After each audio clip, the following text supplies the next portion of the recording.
90% of the reasons for all these gas problems is మనమే సొంత creations.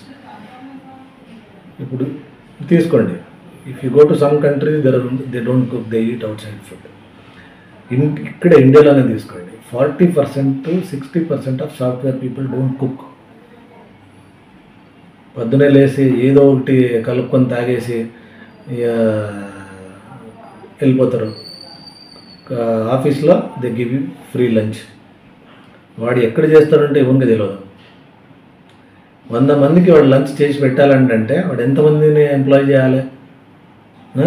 వాడు cut చేసేయాలా, తొక్కేసి చేయాలా తెలియదు. సో ఇన్వేరియబుల్లీ తినేటప్పుడు బాగా అనిపిస్తుంది, they get into invariably GI disorders. అదైన తర్వాత వీకెండ్ వస్తుంది. వీకెండ్ వస్తున్నట్లే పానీపూరి, ఆ పూరి, ఈ పూరి, పబ్ అన్నీ అవుతాయి. So self inflicted GI diseases, దానికి లైఫ్ స్టైలే ప్రాబ్లం.